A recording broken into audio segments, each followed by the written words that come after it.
Good evening and welcome again to Ideas at Work and Beyond. First of all, let me just say thank you. Thank you for making me a hero in the eyes of my mother because, you know, there's a lot of things you can do for old mom. You can buy her chocolates and Mother's Day. You can get her some flowers. You can remember her birthday. But if you can have mom on your television show, and then you can put a link to that television show on YouTube, and she can send it around to the retirement community that she lives at. Al, how many hits have we had on that show? Well, 150. 150 hits. What that tells you, ladies and gentlemen, is that my mom is the king of Woodland Manor in Asheville, North Carolina. The queen. And she sends it around and gets to tell her life story. So thank you. Thank you for indulging me in this little, walk down memory lane with my mother. For those of you that watched the show, it was interesting. She was a little child during World War II in Germany and grew up and came over here and fell in love. And it's a long story, but you got to watch the show. Just look it up on YouTube. But thanks for indulging. We're going to get back to hardcore politics now because doggone it, our state is in trouble. Our country is in trouble. And we need answers. We need clear-thinking guys with a military background, guys that know what it means to make a living in the business sector, that know a little bit about health care because they're involved in that. We need guys like the guest this evening, Dan Carter. But before we get to Dan, just want to talk about a little epiphany I had this morning.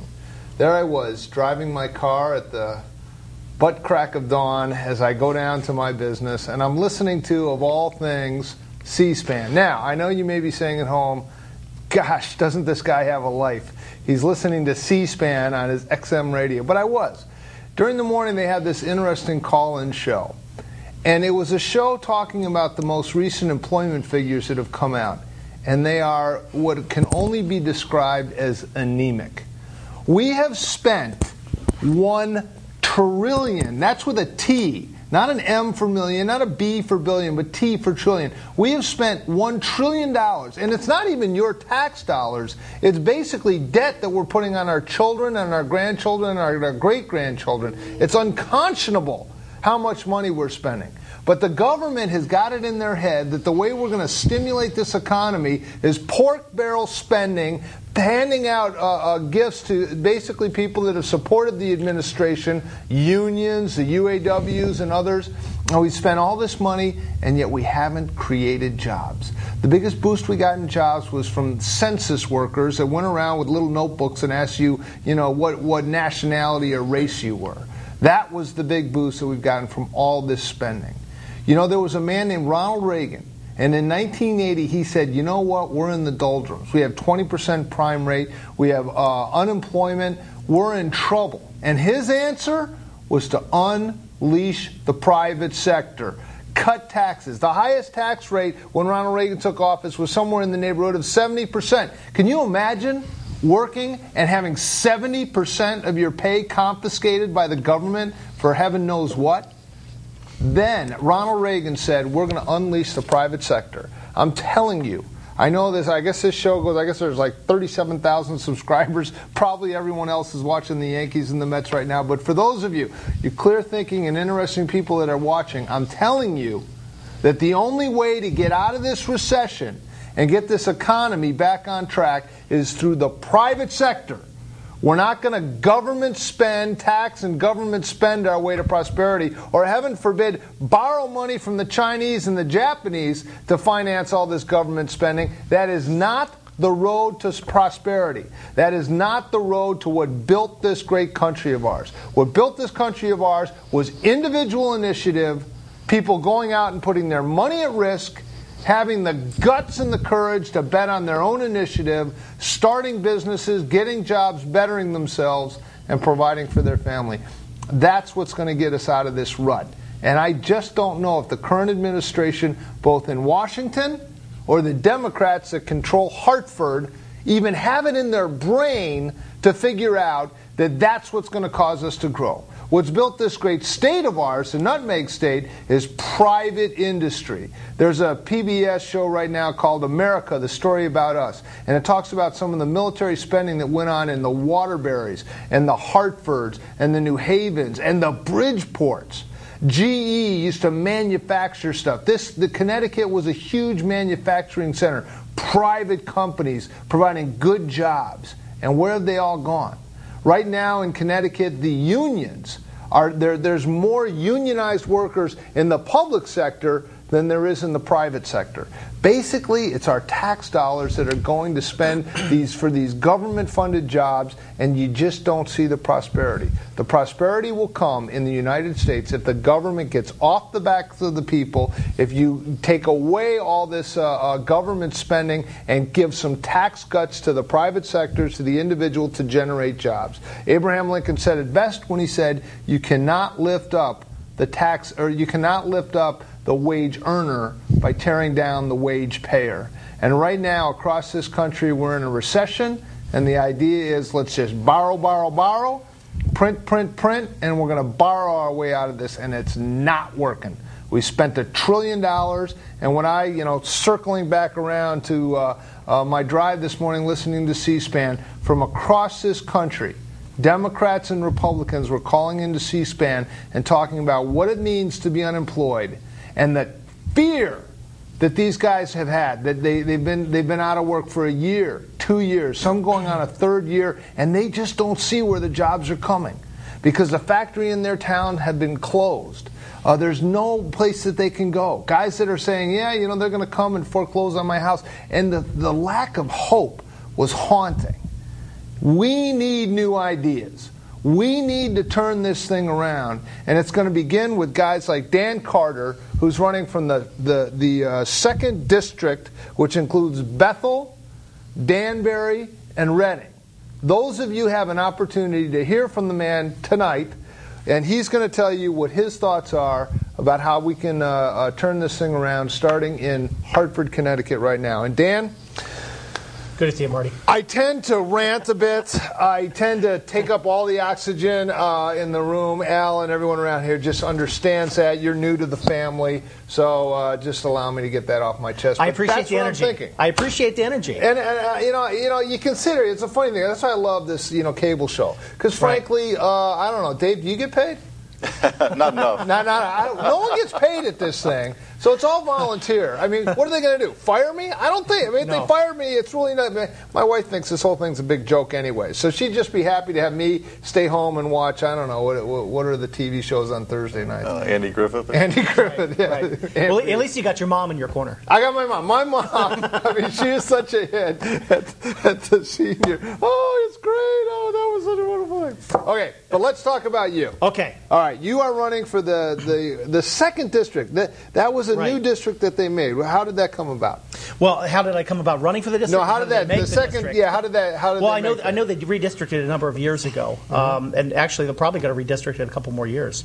Once the census is done, I think next year they have a redistricting again. Okay. But the biggest part of the district there is Bethel. It's about 50% of the area is Bethel, about 30% Danbury, 20% Reading. Okay. So if you look at the demographics, we got a lot of working people out there who are really tired about what's been going on in Hartford and in the country for a long time. In fact, if you really think about it, same things we're seeing right now in the federal government have been happening in Connecticut in decades. For the last 40 years, we've endured some of the same things. And I think for the first time, the message is being driving all the way down to the local district, which is nice because people are finally standing up and paying attention to what's happening in state politics for a change. Because you ask people in the street, you say, hey, who's your representative? A lot of them don't know. But a lot of them are finding out. And obviously it's shows like yours too. So you'll get paid. You're going to get a payoff from this. Right. At the end. I'm just waiting. I don't know. Maybe the check's in the mail. Okay, but Jason Bartlett, that's who you're running against. I am running against Jason Bartlett. Now, he seems to be a fairly popular incumbent guy. He's actually been on the show. Yes. Pleasant personality. Seems to get around. What do you sense differentiates you from Jason Bartlett? Well, certainly Jason's a great guy. He's a nice person. Right. I've met him many times on my own. A couple years ago, I even went after him for some things that I saw were going on in the state and solicited his help. And he was very nice. Nothing came of it because it never made it to a vote. But the thing that's different about Jason and I, Jason's passion is education. He spends a lot of time talking about education. You see him on the streets in Hartford. You see him on the steps out in Bridgeport.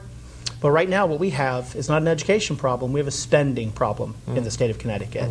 So the first thing that differentiates us is the fact that I want to cut spending. You know, what we've been doing in this state is borderline criminal. Mm-hmm. You know, he's actually the vice chair of the Appropriations Committee. So when you look at things that come through this state on spending, right. You know, the Democrats up at Hartford have had the opportunity to cut, and they haven't. Right. They've just raised it and raised it and raised it. We're over $19 billion budget this year for the first time. Ouch. You know, think about that. Yeah. We're about ready to hit a $4 billion deficit in Connecticut. I mean, that's unheard of. You know, these kind of things, we don't have the money to pay back. Yeah, yeah. So I think what differentiates us is certainly my political views, but my background's a lot different too. Uh-huh. You know, I grew up in Dayton, Ohio. My dad was a cop. My mom was a nurse. Pretty average upbringing. Right. Really big on community service. Right. Spent some time in scouting. My goal was actually to be a physician, believe it or not. Uh-huh. But along the way, I went to college up in Bowling Green, Ohio, and I had the opportunity to join ROTC. Which getting into ROTC, it was kind of funny because it was I thought I didn't have to cut my hair or wear a uniform, and I quickly found out I was wrong. Okay. But I stuck with it, and it changed my life. Actually, I ended up graduating from college. I went on to become a second lieutenant, and I was a pilot in the Air Force for about 9.5 years. I flew C-130s down in North Carolina, and then I moved on to Mississippi, and I taught pilot training for 5 years. Wow. And meanwhile, I did a lot of different staff jobs. And so you actually... Now, can I jump in on that one? Yeah, sure. Can we verify that he has actually spent time in the military? Do we have to check Snoops on that? Al, could you Google that just to make sure? I mean, in light of Richard Blumenthal and his claims... I just want to make it very clear I did not serve in Vietnam. Okay. That's good to know. That's good to know. Yeah, here, I was going to pull this out for you. If anybody has any doubt, you can put that up for the camera. I don't know if we get a close-up of that. That's to verify. It's kind of interesting. I don't know if we can get a close-up. Yeah, there we go. And what exactly is that? This is almost like a hostage military tape. pass? That is a military ID card. Beautiful. Military ID card, Daniel Carter. Does it look like him? Yeah, it definitely looks for him. Okay, we can confirm. Okay, and I'm actually still in. I work for the Air Force Academy part-time. All right. And I'm the missions liaison for Connecticut. So any high school juniors out there, if you're interested in the Air Force Academy, get a hold of me. All right. Because it's really a great opportunity. And you actually flew the C-130s. Those are those huge transports. Right. Right. And you flew them during Desert Storm? I came in, graduated from pilot training, came right in during Desert Storm. Wow. So my very first assignment was Saudi Arabia. Wow. I spent some time over there. And they would actually refuel in the air? We didn't. Oh, you never did? Okay. There are different models of C-130s. Okay, in fact, it's the only airplane, I think, that's in the Smithsonian and still in production. Oh, is that right? Because they've been around so long. We flew, our specialty was we called tactical airlift. So, for instance, a big airplane like a C-17 or a C-5 would pick up something in Dover, in Delaware or somewhere, take it overseas, and then the C-130 would deliver it to the combat zone. You would either air land it, air drop it, or whatever we had to do to get it there. Okay, now this might be going back, and we're taking a turn here, but at Khe Sanh in Vietnam, were those C-130s that were doing the parachute drops in a hot zone? In fact, they were doing a number of things there. They were doing parachute drops. They were getting shot at, for one thing, yeah. In fact, one of the things that they did at Khe Sanh, which was really an interesting thing, they called it LAPES, Low Altitude Parachute Extraction, where the airplane would come in about 5 feet above the ground, and the main chute would deploy, and it would pull out the load. And it would skid to a stop, and the airplane could keep going. Wow. And I actually did LAPES. I was one of 5 crews in the Air Force who had the opportunity to do LAPES. Wow. In North Carolina. Oh, in North Carolina. Never did it in combat once. Because you didn't really have to. Didn't have to. Control their airports. They kept about 5 crews ready to go just in case we ever had to use it. Never had to use it, and then eventually the Army's loads became airdroppable, so never had to worry about it. Okay. Well, listen, the phone number here is 792-4101, 792-4101. If you have a question for Dan Carter, don't hesitate to call. If you know something bad about him, don't hesitate to call in. If you know something good or you're a relative, please call in and ask some questions. This is democracy in action. This is your chance to, sit basically at home in the comfort of your own home and see the candidates that are running. And it's a very, very important election cycle this time around. November of this year, both in Hartford as well as in Washington, D.C., there's either going to be change or we're going to continue down the road we're on right now. It's a big decision. Do we turn back towards freedom in the private sector, or do we continue with basically indebtedness and public spending that doesn't seem to do the trick when it comes to job creation? But Dave, you have, and by the way, what's your website again? Strike Talk. Strike Talk. Yeah, just Google Dave Strite, and his newsletter is very informative. But I appreciate that. I didn't know if I had to call in to ask a question or not, but no, now, go ahead. You can. I talked to Dan briefly before coming in tonight, and I explained to him that I consider myself a political agnostic. I am not beholden to either party. The Democrats ran in the last election saying, "Hey, we're not Bush," and the Republicans are lining up right now to say, "Hey, you know what? We're not Obama and we're not spenders." But that's not a plan. You got to have specifics. So my challenge to Dan on question number one is, give me. You just started out by saying you're going to cut. Give me specifics. What are you going to cut and where?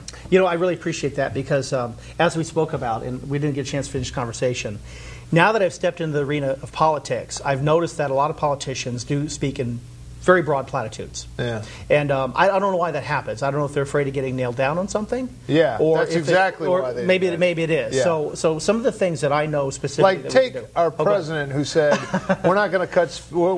Anyone who makes less than $250,000 will not see his taxes increased. Yeah. And he's beginning to backtrack on that. But sorry. Let's take our president for a moment, just real quickly. Hope and change.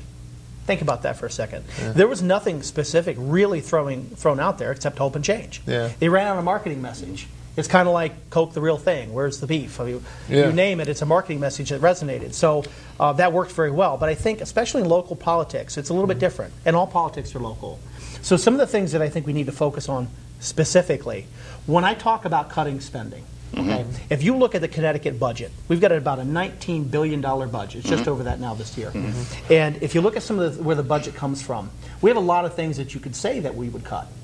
There are organizations that maybe have no more use, but if you cut those, it's not going to make a difference. It's like 5% of the budget. Really? Okay. If you look at where the most of our money comes, it's because we have huge payrolls in this state. Think about that. Yeah. Now, do I say that I want to go in there and slash and burn? Absolutely not. That's not what I'm talking about. But I do think there are some very specific things that we can talk about. We can talk about use or lose vacation. Okay. Think about that. Sure. If we did that, if we talked about maybe freezing raises for a year or two. Right. If we talk about some of these other things we can do with personnel, some of the hiring freezes and things like that, we can already save about $1.5 billion. And how about legacy costs? Exactly. If you look at the pension plans that we have hanging out there, we've got somewhere in the neighborhood of $61 billion in unfunded liability. A big chunk of that is pension plan. About $18 billion of it. Think about that number. $18 billion. Our budget's what? $19 billion. $18 billion right that's debt. Wow. So we're really in a bad spot there. But if you look at the pension plans and those kinds of costs facing us, we're going to have to find ways to start defining the pensions differently now, where people can come into the government payroll, but maybe they're in something more like a 401. Where we fund it immediately. We're not promising something that's out in the future. See, that works with corporate America, where maybe you can have a pension plan. And even then, it's drying up, isn't it? There's very few companies. I mean, there are great companies in Connecticut, Boeing or Ingelheim, GE. We have a lot of great companies, and some of those may still have pension plans. But think about the companies. They're designed for a profit. So they're growing, and they're able to fund those things adequately. State government is not designed that way. So when you think about these pension plans, we've got to start funding them right now in the right way, not going in where you can basically put in $150,000 and get a $3 million pension. That's unacceptable. It's just not sustainable. And when the biggest employer in the state of Connecticut is the state of Connecticut, that's where we've run into a problem. Okay, do you send, and this is the sort of political conundrum, and look, I'm in the painting business, and I have no problem with the working man. I've never held a job in corporate America. I've always, basically, worked for people. Painting their houses. And the business has grown and it's been substantial, and that's all wonderful. But my point is, I know what it means to work for a living, so I have no problem with unions per se. But what I see is an unholy alliance is between office seekers who have the ability to tax, it seems like, indefinitely, and then union leadership that can bring votes to bear in these things. And then basically you have this alliance that it would seem like if you take from Peter and you give to Paul, you can usually count on Paul during the elections. and all of a sudden these unions are getting such huge benefits and pensions that you never see in the private sector, and yet they re-vote in the politicians that are giving them that, and then the market and the economy is just going down the toilet, as a result. I mean, do you see that as a concern? I mean, I don't want to turn off union voters. No. That's listen, it could be a problem. So I'm going to be very realistic about who I am, and what I believe in, and I'm not against unions. In fact, there are some great unions out there, and they do great things for their membership. Right. That's not the problem. The problem is, like you said, this unholy alliance. Yeah. The fact that we've let it become a situation where it's almost corrupt. I mean, I shouldn't say almost. It is corrupt. Yeah. Because right now, what it's going to take to fix these things is going to take real leadership. It's going to take people in the unions to start stepping up and talking to their leaders and saying, wait a second, if we keep going this way, I'm hearing what's going on. Yeah. On one hand, I've got a good deal going. In fact, I make about 48% more, meaning a union member. Right, I make about 48% more than the average guy on the outside now.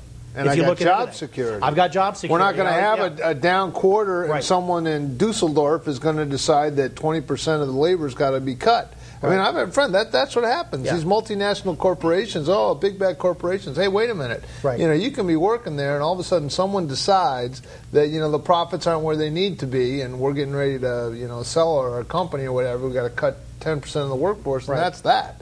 You don't have that with the unions. Yeah. You got security. Well, you have security in a sense right now, but what's going to happen in another 5 years or another 10 years as the Connecticut goes deeper and deeper and deeper in debt? Yeah. And then we find ourselves in a position where you have to slash and burn and all the bad things that you want to. I don't want to see that happen to union membership. Yeah. I've got friends who are teachers. I've got friends who work in unions. I don't want to see them lose it all. See, and that's where we're coming. We're coming to the point where they're going to lose the whole thing if they're not willing to kind of come to the table and talk about it reasonably. And that's where union members have to step back and say, talk to their leadership, and give them opportunities to make something happen. Yeah. Caller, you there? So let me jump in on go ahead, one, Marty.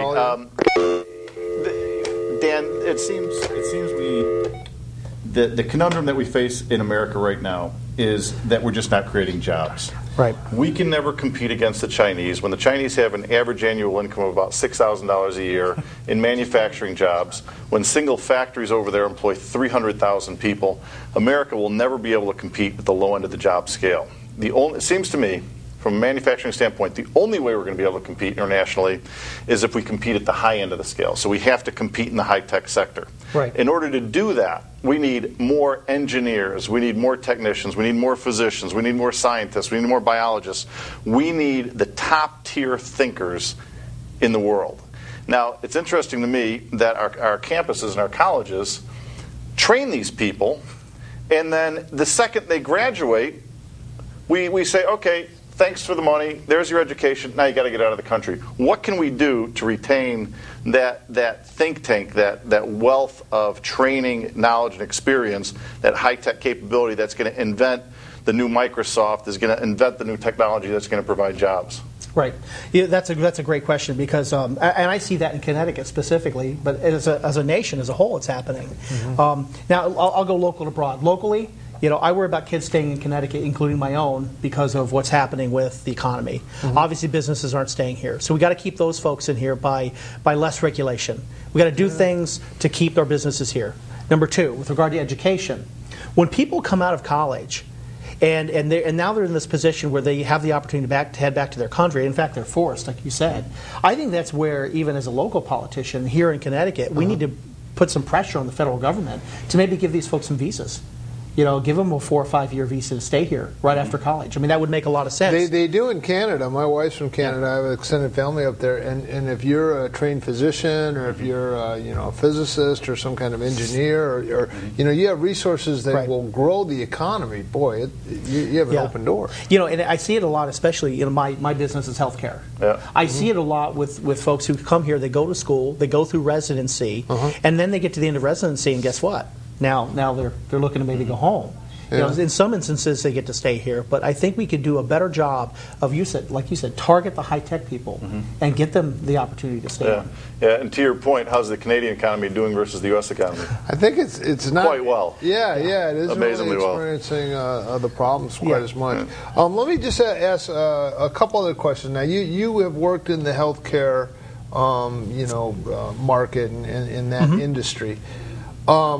The way this whole federalizing of healthcare was sold to the American people, or Obamacare, however you want to define that, is that, don't you see, the economy isn't working well because businesses are really frightened about their health care costs. So we're going to come in as a government and we're going to run this so well, since they've done such a good job on pretty much everything else they've tried to do. And that's going to make it so businesses don't have to worry about that and things will just flourish. Don't you see, leave it to us, the nanny state, we'll take care of everything. Of course, that was didn't work out at all. Where do you see the role of government in healthcare, first on the state level and then on the federal level? Okay. Since this is an area that you know about. Well, I would theoretically. Theoretically. Well, I know from the inside. I've talked to a lot of physicians. In fact, I talked to the CEO of a large hospital today, and we were having the conversation about what's happening with healthcare. Right. And they're actually on the forefront of trying to deal with a very bad situation. So let me talk about it kind of in general. I mean, this healthcare plan is a disaster. I mean, there's just no way it's ever going to work, first off. Okay, is this head of the not-to-be-named the not-to-be-named institution? Yeah, because I don't want to Are they saying that same thing? No. Actually, what they're doing is they're trying to basically deal with what's been handed to them. Okay. And I could talk about that a little in a second as well. But as a broad philosophical argument, we went the wrong direction in so many ways. Number one, we didn't address costs of healthcare whatsoever. This had nothing to do with cost. What was changed? This all was based on power. And people who believe that the government could run it better, which obviously the bureaucracy is going to cost more, and patients are going to suffer. But aren't there numerous examples of the federal government running big pork barrel projects incredibly efficiently and incredibly well? Aren't there many examples of that? Let me think of one. So in essence, we just turned over a sixth of the economy to people that have demonstrated gross incompetence. Exactly. I mean, listen, bureaucracy doesn't work. I mean, look at corporate America. Corporate America, what do you do in business? You try to do more get things, with less. Do more with less. You try to get yourself to a point where you can make the elephant dance. Yeah. You can't make an elephant dance in government, and that's what it is. It's big, slow elephant. It's not going to happen. See, the problem is, too, instead of pushing the decisions about patient care down between a physician and a patient, they pushed it up to the government, which that was wrong as well, because now patient care is going to suffer. See, what I would have done differently, number one, I would have regulated insurance companies, but maybe I would have made them more like a mutual. I bank at USAA down in Texas, and what they do at USAA is, if you're a shareholder or your plan, you are part of the company. So looking at that, I would have maybe regulated differently, where now these companies give back to patients who are living their lives the right way. Well, I was intrigued this last week because the healthcare program was sold saying that we were going to get a 25% cut in Medicare costs.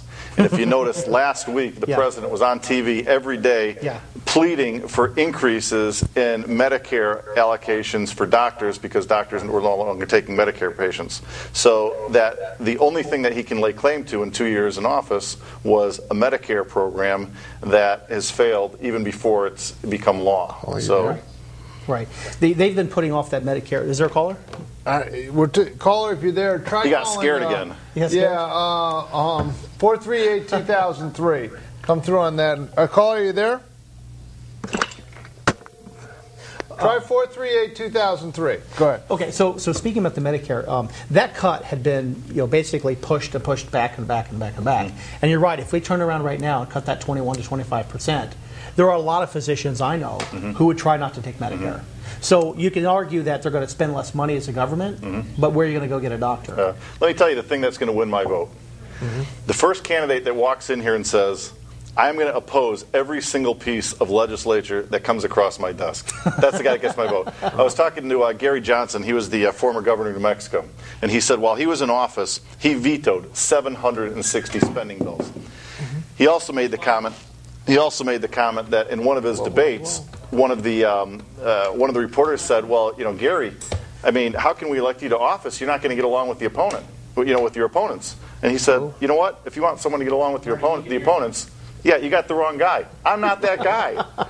He said, getting along with the opponents is what got us into this mess in the first place. Right. I want to get us out of it. Well, I'll tell you, I'd like to be able to tell you I was going to do that because it would be a great thing, but it would also be a bad thing because I'm hoping that we have more Republicans in the House, and I don't have to, vote against every bill that comes across. Okay, caller, are you there?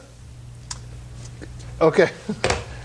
Little technical difficulty, okay. Yeah. But, that brings up another good point. As politicians and as in bureaucracy. Yes. Everybody needs to show that they're doing a good job. So what do? They empire build. They create things. They create legislation. They might slap a really nice name on it, but it's still crap. So I really do hope that maybe when I do make it in there in November, I should say January, that I have the opportunity to repeal some of the stuff that we have. Because I think we really should take a look at a lot of the laws and things that we're doing in Connecticut and start cutting some of the regulation. Because we're vastly over-regulated in the state. Vastly. Yeah, I would agree with that. Yeah. Caller, are you there? Caller, are you there? Well, Marty had mentioned that when Reagan was president, when he came in, there was a 70% was a top tax bracket. And I read a couple weeks ago where California was toying with proposing a one-year, 100% tax on your income. So for 1 year, you would work for nothing to try and offset the budget shortfall. And you know what? It still wasn't enough. Ouch. Yeah, we're in difficulty. But I do just want to praise the president for a second. I tend to be critical at times, a little bit harsh, but I really want to take the time to thank him. Where after 70 days of the greatest man-made disaster in my lifetime, anyway, with the BP leak in the Gulf Coast, he has finally agreed to take aid from our friends overseas and our allies. Now, it should be noted that aid was offered on day one and could have avoided a great deal of the mess that we have down in the Gulf Coast. But he chose to align himself with the Jones Act and protect the labor unions and not accept that help. And it really disappoints me now, finally, after 72 days. Think about this. When Katrina hit, George Bush, after 2 days, overrode the Jones Act and accepted help. This guy has gone 71 days, allowed all those fishermen to be put out of work, allowed all the ecological disaster to occur, and now finally he's taking aid. So I'd like to applaud him for taking that big step and that big political risk and trying to clean up the Gulf Coast. So thank you, Mr. President. Thank you. Yeah, that's good. Okay, bring it back down. Let's talk some raw politics. This wasn't raw politics? No, this has been, let's talk raw. Okay. We're talking policy. Let's talk raw politics. You got it. Basically, we're looking at an election cycle now. People are calling it the year of the outsider. Incumbents should be shaking in their boots. On a national level and in different states, we're seeing that. Incumbents are getting their heads handed to them. Do you think that that's going to trickle down to where you will have enough name recognition, be able to meet enough people, be able to win over enough people with your ideas that you can unseat a rather popular incumbent? Okay. It's not going to be enough in itself. I definitely believe that across this country, people are taking notice finally for the first time, and they're standing up and they're getting involved, and it's definitely trickling all the way down to state races. Right. So there's a couple of things going on. Number one, it depends how the top of the ticket does. There's certainly it's the top of the ticket does well, and I'm on the top of the ticket. That's going to help. But I think the only thing that's going to help, really, my name recognition is being out on the street, banging on doors, talking to people, being on your show, going to as many events as possible. Because you have to face it, it's not everything just to have a bad political climate. There's a lot more that needs to be done. But I will say, and everywhere I talk to somebody, what's happening in the federal government has finally come home to roost in Connecticut. People in Connecticut have been paying attention, and they know who's responsible for what's happening at the federal government, and they know who's responsible in Hartford. Okay, we have a caller. Caller, you're on the air. Can you hear me? Yes, I can hear you loud and clear.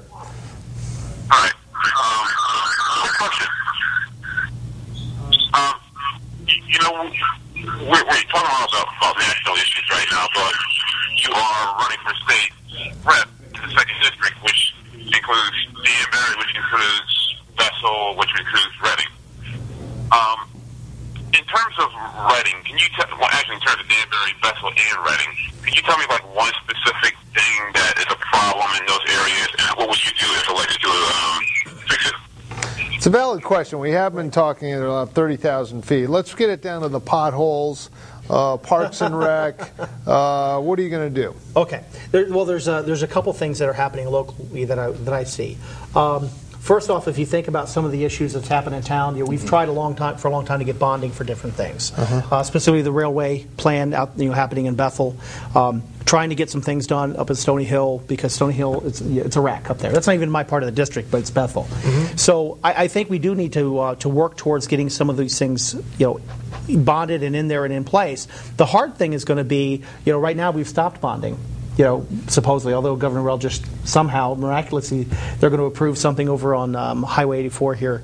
I don't know all the details of that yet. Right. But I think at the same time, I do want to cut some of this spending, and I want to make sure we limit our bonding. Those are the things that we need to be looking at for bonding.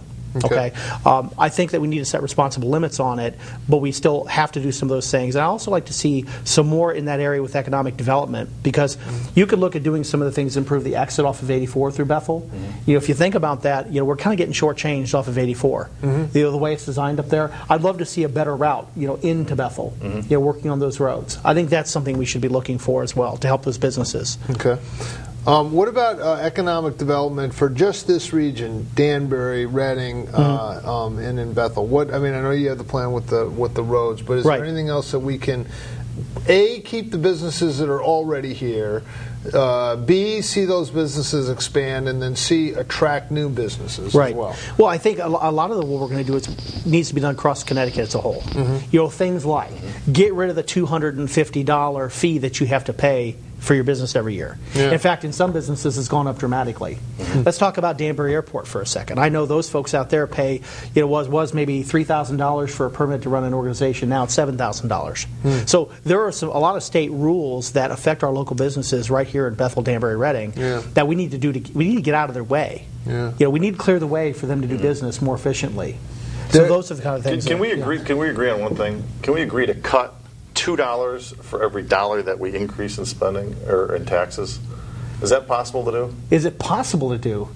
Probably. If you look at the numbers, I think it is possible to do. Because I think that's the only thing directionally that's going to get us where we need to do. We have to agree that we got to cut $2 before we talk about ever taking another dollar from the public. Well, I think it's not about taking the dollars for this. Not always taking the dollars. We said the bonding, but I do think we look at the ways to cut the budget. We can cut the budget in a lot of different areas. If you cut the budget and you cut the waste, the taxes will follow. Because we don't have a tax problem so much. I mean, we do federally, but what we have is a spending problem in Connecticut. It's absolutely ridiculous. Yeah, I mean, when I think of Connecticut, I don't know what the study was that put up, but they rated states by business friendliness, and Connecticut came in, I think, dead last as far as business friendly. They rate states. It's called Tax Freedom Day. There's 50 states. We are the 50th state as far as how many days a year. I think it's up to like April 26th. You have to work to pay your state, federal, and local taxes. So we're the most heavily taxed state. We're the most business unfriendly state, and people are just leaving in droves. I mean, even the wealth. When you consider the town of Greenwich, Connecticut, they pay 17% of the entire state budget comes out of one town. There are 169 towns in Connecticut, one town, and yet that wealth is heading to Florida and some of these more tax-friendly states so fast it makes your head spin. And I'm very, very concerned about the future of our state. The state that you say. I mean, I was out to dinner with some folks the other night, and I said, "Oh yeah, well, there's a very rough part of Connecticut," and they sort of laughed. "Oh, rough part of Connecticut? What does that mean? The Gap store doesn't go on sale or something like that." I mean, Connecticut has this image of being sort of this pristine haven of prep schools and just wealthy people. But it was really an economic engine, and you're seeing that vitality just stripped out of the state, and it's a real concern. And there was an event where Attorney General Blumenthal was there, and I'm concerned about that. If he's going to represent the state of Connecticut in the United States Senate. I mean, this is a guy who has publicly said that he thinks lawsuits promote employment. I mean, I have talked to guys, that have been on the other ends of some of these, kind of high profile, whatever the issue du jour is. I'm going to run in front of a TV camera and, rake some businessman over the coal and make him out to be the bad guy. Blumenthal has done this over and over again, and now he's going to be elevated to the senator. I don't know. No. We hope not. He's not going to be elevated to senator. Well, I mean, there's, the Republicans have some candidate, of which Al Robinson, a Hat City blog, is a particular fan of Linda McMahon, because he's appreciated her, rags to riches story with WWE. So I think if you go to his blog, there'll be a, vote for Linda section of the blog. Yeah. That's Hat City blog. You might want to check that out. Yeah. I don't want to see Blumenthal get in, because wasn't he rated maybe the worst, attorney general with respect to business? Yeah, I saw that too. Yeah. If it's about if the voters out there and the citizens of Connecticut want somebody who's going to look out for their state and keep the jobs here, don't vote for Blumenthal. Well, and the good thing, we have a real thrill here. The founder and publisher of Hat City Blog is called in. Al Robinson, is that you? It is me. And is it true that you have a vote for Linda section in your blog, or did I get that wrong? You meant Linda McSteroids? Yeah, Linda McSteroids, yeah. That's her name. You didn't get the memo on that? No. Please tell us how that works. Yeah, I'll tell you later. This is more important here. Look, I'm going to try to keep it as local as possible, because I think you're kind of going into like national stuff, and this is somewhat important because this particular guest you have here is running for the 2nd District, which includes Bethel, which is a part of the Comcast area, parts of Danbury, and parts of Reading. So I just want to keep it centered on issues that pertain directly to the 2nd District. Your guest stated that a big portion of the 2nd District is Bethel. So one of the big issues in Bethel, I think, is transportation, the railway. Right. There's been a lot of talk about expanding Metro North, electrifying that particular train, making train rail service to include New Milford, which will bring more people onto that railway, and help out with some of the congestion that is on the roads in that area. What is your views on improving the Metro North line in Bethel? And if you agree that improvements should be done, how would you go about doing that? Because that would include spending more money. So where do you balance improving services such as Metro North while keeping spending costs down?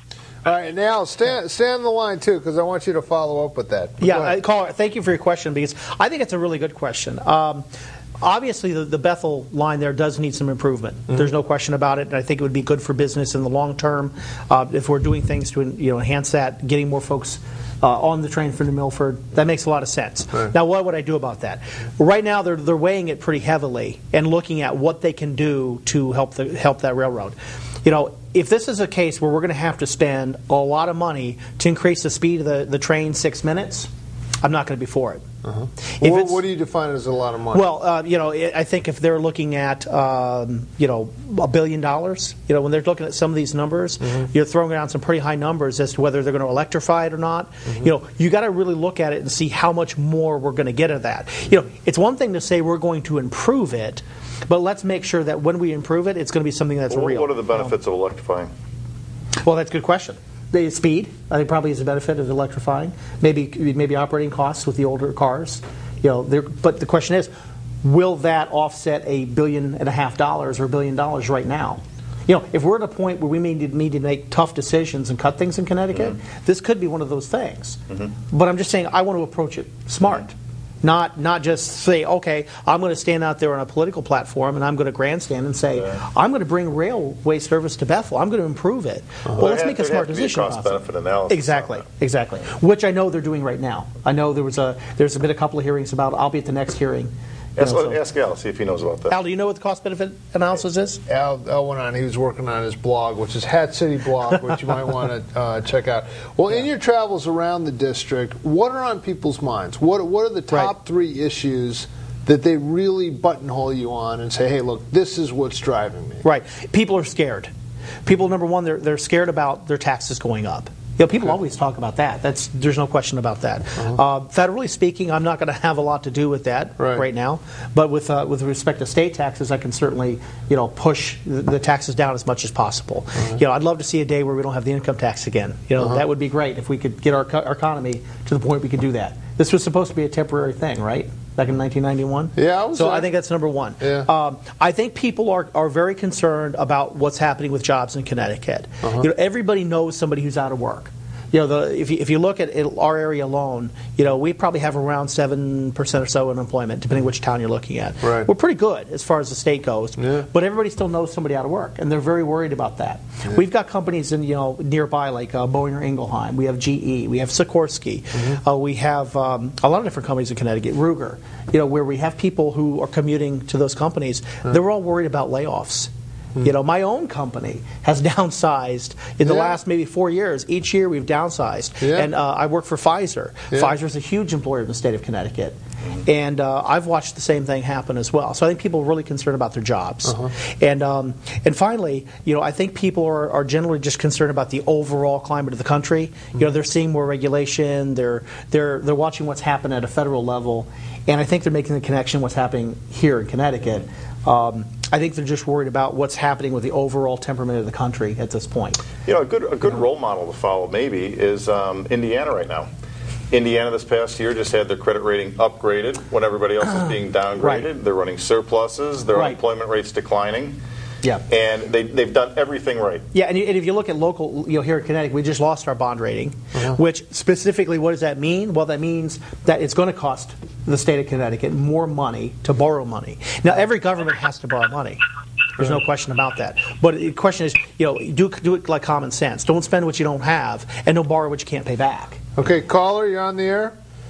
Yeah, you called me. I'll come back and do another question for you. Yeah, please go ahead. Just real quick, a little devil's advocate with the transportation, with the rail system.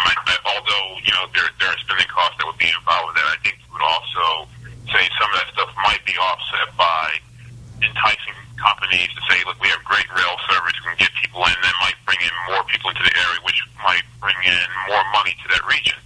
So, you might have to spend, but there are some benefits to having improved rail in the area, which one of the big things might be enticing more jobs to come into your area. But on another topic, in terms of certain things that have happened in the General Assembly this present session, in fact, during the special session, the state Senate in the House got together and voted to extend the rate of the conveyance tax. Basically, conveyance tax is one of the revenue streams for municipalities to receive revenue. And if the state Senate and state House did not act on this, the conveyance tax would have sunset and went back down to its lower rate, which would have meant less money for municipalities who have already set up their budgets. That being said, if you were a state rep right now, how would you have voted on the extension of the conveyance tax at the higher rate? Would you have voted to let it sunset and go back down to the lower rate? Basically, what are your views on the conveyance tax? Thanks. Thank you. That's a great question, caller. Obviously, the conveyance tax has been a vehicle for municipalities to gain more income. There's no question about that. Also, though, you have to look at the other side of it. The other side of it is, what does conveyance tax do when that is passed on to the consumer? If we're looking at a time where consumers right now, we've had a little bit of a housing jump in the sense because we had the first-time credit, sort of thing, and which has been nice, but very short-lived. Now, it's almost like cash for clunkers. Right. It's a little like shot. Yeah. But then there's a hangover after that. Borrows from the future. Exactly. Yeah. Exactly. And that from that standpoint, there are some things from the federal government I would get involved in. Maybe if we're doing something to help housing, maybe I wouldn't have done it that way. Right. I would not have helped regarding the cars and cash for clunkers and all that. Now, specifically with the conveyance tax, I would have voted against it. Okay, and let me tell you why. I would have voted against it because I do believe it, even though it would hurt municipalities in the money they're raising, it's hurting the consumer as it is right now, and that cost is being passed on the consumer in a place where they can't handle it. So I would have probably been one of the very few, but I would have voted against it. Okay, so you're basically anti-taxes in any form, like you said. Well, we don't have a taxing problem; we have a spending problem. Right now we do. See, listen, we've got ourselves into a pickle. If you get the economy to a place where it's really rocking, we're doing great with the economy, then we have the opportunity to spend more money on a lot of things that we really want. We can really do well. See, people think it's mutually exclusive. You have to have a great education or a great economy. No, you can have both if you do it the right way. Right now, we've got ourselves into such a point where we're really in debt, deep debt. So how do we get ourselves back on the road to prosperity? Well, it's going to take some tough decisions. It's going to take people coming to the table and saying, maybe I can't do this, or maybe I can't do this particular fund, or maybe I can't fund this particular project. But we still have to stick with the things that make sense. You still have to have decent roads. You still have to have public safety. Right? You still have to have kids in school and doing well. You can't just abandon everything. But I think you do have to be willing to make very difficult decisions. That would be a tough decision. What that caller was asking about. We've had a front row seat to what the governor of New Jersey is doing. Well, critique that. What are some good things he's doing? What are things you would do differently? Or do you pretty much buy into his approach? You know what? He's pretty much taking on the big expense centers in that state. Yeah, and I look at somebody like him, and I think it has to be done. The guy's showing some incredible backbone to stand up and really be able to take the heat for what he's doing. But I think in the long run, New Jersey's going to be better for it. I mean, look at New Jersey. New Jersey's number 50th in the anti-business tax climate right now. Okay, I thought we were. We're very close, actually. We're very close. This was a race for last. Yeah, it's a race for last. You're right.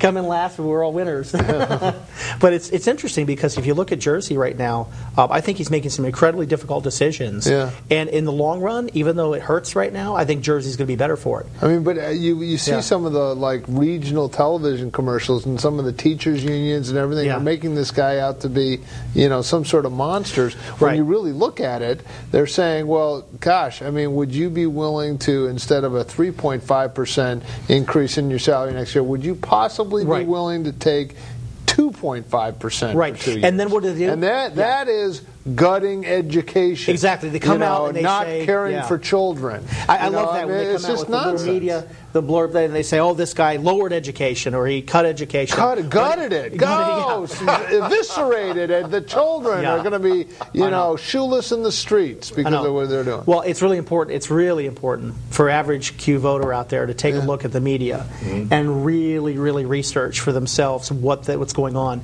I sometimes joke with people. I say, you look at the left and look at the right. Truth is probably somewhere in the middle. But it's definitely not what you're getting in the mainstream media right now. Well, a measure of his success right now is how much his opposition hates him. True. Right? So the more his disapproval rating skyrockets with his opposition, probably the better job he's doing. Right. So, but I mean, I do think the voters of New Jersey, which is not that much different than Connecticut as far as northeast. I think they finally got to the point where they said, we just can't keep this up. We have these governments that are in bed with the unions, and they're just spending all our money, and taxes are going through the roof. And someone somewhere has got to say no. Someone somewhere has got to say we have to live within our means. And it's difficult. So kind of American. It's difficult because I thought about this coming into this race because here I am, I'm going out there and I'm talking about unions. I'm not anti-union. That's not my point, but I'm going to be portrayed as such because that's just what people do. It's politics. But what I am for finding ways to protect the teachers' pensions, to protect the union pension, get those things funded so this whole thing doesn't come crashing down on them. Now, what that's going to take, it's not regulation, it's leadership. It's getting these people to the table to talk about it, so they do take the 2% raise instead of the 3.5. Yeah, even those small numbers are just huge. Those numbers translate into billions of dollars in the long term. If you got a $4 billion payroll in Connecticut, it's over $4 billion. Making some small concessions like we talked about. Use or lose vacation. Right. Maybe cutting a few days here and there with where they just turned around and they did education reform where they increased the amount of time students have to stay in school. Now, why weren't we talking about improving what they're doing while they're there? Right, instead of hiring more teachers in that case. So we have to make smart decisions, and those are not popular decisions among our opposition. Not at all. Right. Caller, you're on the air. All right, one more question before you guys are done here. Okay. First of all, I thank you very much, Mr. Carter, for coming on the show. We really appreciate it. I wish I was at the table asking you questions, but I got to but you are. Just out of curiosity, could we have Jason Bartlett in and Dan at the same time and do a live TV debate? I'll be more than happy to try to arrange something like that. Okay, well, hold on. Let me ask Dan. Dan, would you be willing to come in for that? Yeah, definitely. Dan says yes, so give Jason a call. You have his number? We'll work on it. We'll definitely try to work on it. Okay. Two questions real quick, and I'll be brief. Okay. Number one, I just want to touch on education real quick. We know that we have a somewhat troubling achievement gap, especially in Danbury. Mm-hmm. And we had several shows in which we talked about education here in the area, and I talked about how Danbury youth laid off over 20 teachers because they just didn't have the money. What would you do as state rep? I mean, although you talk about you want to decrease spending, what would you do in terms of addressing the achievement gap and funding education? Would you give less money to municipalities in terms of the ECS funding? And number two, people love to talk about less spending, but residents also like to talk about their state reps and state senators bringing home the bacon. Right. Because they say that they feel that they give so much in taxes, they want some of that money back. What are your thoughts on? I know you want to cut spending, but where do you see yourself in terms of bringing back bacon to your district? Do you feel that if you are for less spending, that means you are also for bringing back less money towards your district? Thanks a lot. Thank you. Those are all great questions. So let me go through. I'll go through the first one. Okay. With regard to one of the ways to help education, one of the things that I love in business, and I've been involved with a Rotary Club recently out in Ridgefield, because I'm going to hopefully get involved in Danbury as well. I was talking to a guy out there about mentoring. And what he does is he goes out and he mentors students here and there. Mm-hmm. And I think that's something that we should be looking at in the community, is trying to find ways of people in business to come in and do a formal mentor program with these folks. Mm-hmm. Because these kids, it's a question of motivation sometimes. It's a question of seeing the benefit of what they can get from hard work. I would work on the ECS funding, but I think we'll have to talk about that. I would definitely work on cutting unfunded mandates. That's a big thing. But what was the other part of the question? No, he's talking about bringing home the bacon. Bring home the bacon. And you're anti-spending, but does that mean there are no goodies for the district? It doesn't mean there's no goodies. It means that we need to make the right kind of decisions as we're bringing things home. Mm-hmm. Because obviously, politically, people want to see things in their district and see improvements. Those are going to take money, but you got to make smart decisions. Our guest this evening has been Dan Carter. Dan, how can they get in touch with you? Quick website. The best way is dancarter2010.com. DanCarter2010.com. If you have interest at all, please join us. Next week, we're going to have a live in-studio debate with Dan DiBasella, Rob Merkel, and Rick Torres. They're coming. Sam Caligari, we're still waiting to hear from you. July 22nd. Don't duck this debate. If you want to take on Chris Murphy and you think you can handle it, you got to come here and do this live debate. And Rob or Al, get Jason Bartlett here, because I know my guy Dan Carter will be here. We'll have a nice discussion and people can call in with their questions. Thanks for joining us. Join us next week for the live call-in debate, 9 to 10 p.m. Ideas Working Beyond. Good night.